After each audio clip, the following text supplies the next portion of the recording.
नमस्कार साथियों, किसान भाइयों, स्वागत है आपका आपके अपने YouTube चैनल के ऑनलाइन प्लेटफॉर्म हल दर खेती चैनल पर।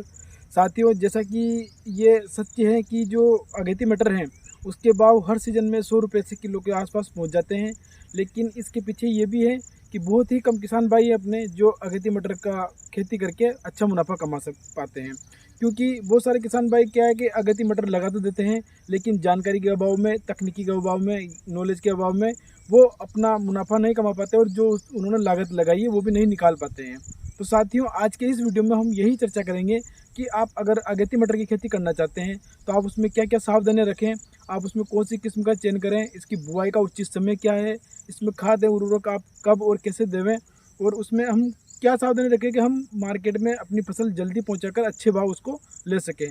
तो साथियों, यह है वीडियो कि आप 1 एकड़ में 2 से 3 लाख रुपए कमा सकते हैं अगेती मटर की खेती करके।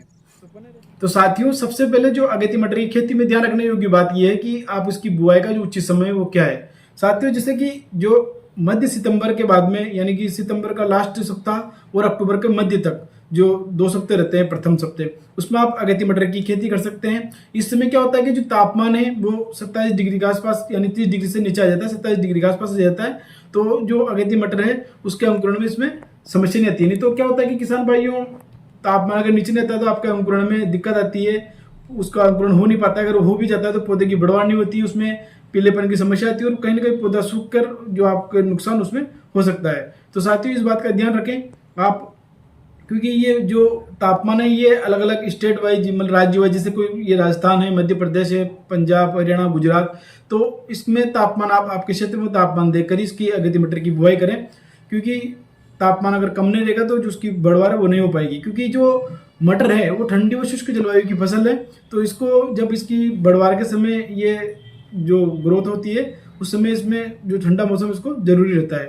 तो साथियों, जो मटर की फसल है वो बढ़वार के समय 15 से 20 डिग्री सेंटीग्रेड तापमान इसका उपयुक्त रहता है। और जब इसमें फलियां बनती है तब जो 18 से 30 डिग्री सेंटीग्रेड तापमान इसके लिए उपयुक्त रहता है। अधिक तापमान होने पर जो इसके दानों में जो मिठास है वो नहीं रह पाती है और जो उत्पादन वो बराबर अपन को नहीं मिल पाता है। तो इस बात का आप अवश्य ध्यान रखें। अब हम बात करेंगे कि मिट्टी चयन की। तो साथियों, जो मिट्टी है इसमें बलुई से लेकर दोमट मिट्टी इसके लिए उपयुक्त रहती है। जहां पर अगर पानी भरता हो वो स्थान का इसमें चयन नहीं करें, क्योंकि इसमें जल निकास की उचित व्यवस्था जरूर रखें। क्योंकि ये जो मटर की फसल में अगर पानी भरेगा तो अपनी फसल उसमें खत्म हो जाएगी। तो जल निकास की उचित व्यवस्था हो, जिसका पीएच मान 6 से 7 हो, उसमें कार्बनिक पदार्थ की मात्रा अच्छी हो, ऐसी मिट्टी का इसमें चयन करना है। अब खेत की तैयारी। तो किसान भाइयों, खेत की जो गहरी जुताई, 2 से 3 गहरी जुताई करके उसमें पाटा चला के उसको खेत को समतल कर लेवे, ताकि इसमें जो नमी बनी रहे। और जब आप उसमें बुआई करें तो जो बुआई है इसमें आप जैसे जो सीड ड्रिल है उसके माध्यम से भी कर सकते हैं। दूसरा है कि इसमें आप जो मेड़ बनाकर उसमें मेड़ विधि से भी आप इसमें मटर की बुआई कर सकते हैं। जब अब हम बात कर रहे हैं कि अगेती मटर की खेती की, तो इसमें जो बुआई का तरीका है वो बहुत महत्वपूर्ण घटक होता है। आप बुआई करें तब इस बात का ध्यान अवश्य रखें कि जो मटर है उसकी कतार से कतार की दूरी 30 सेंटीमीटर रखें और पौधे से पौधे की दूरी 8 से 10 सेंटीमीटर उसमें रखना जरूरी है। जब आप बुआई करें तो जो बीज है वो उसको 4 से 5 सेंटीमीटर से अधिक गहराई पर नहीं डालें, ताकि उसमें अंकुरण में कोई समस्या ना हो। अब हम इसमें बात करते हैं कि खाद एवं उर्वरक की।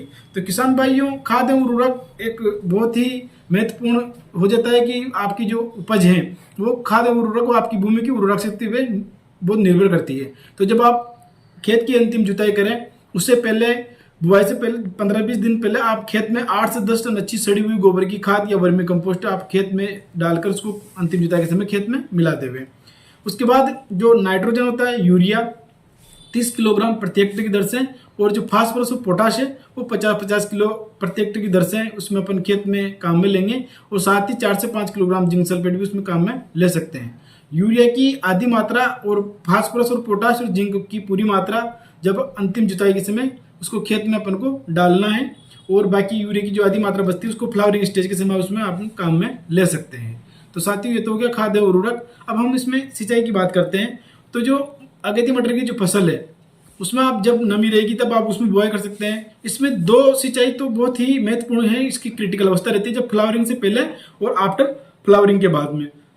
तो आप 2 सिंचाई, इसके बाद में इसमें मटर में ज़्यादा बारिश सिंचाई ना करें, हल्की सिंचाई जैसे फुहारा पद्धति से आप इसमें सिंचाई कर सकते हैं और इसमें हल्की सिंचाई करते रहें ताकि इसमें जल भराव भी ना हो और अपने पौधों को उसमें नुकसान ना हो। किसान भाइयों, अगेती जो मटर हैं वो लगभग जो 55 से 60 दिन के में इसमें पहली तुड़ाई हो जाती है। तब आप अभी बुआई करेंगे तो 55-60 दिन बाद आपकी पहली तुड़ाई हो जाएगी और मार्केट में आपका उत्पादन पहुंच जाएगा।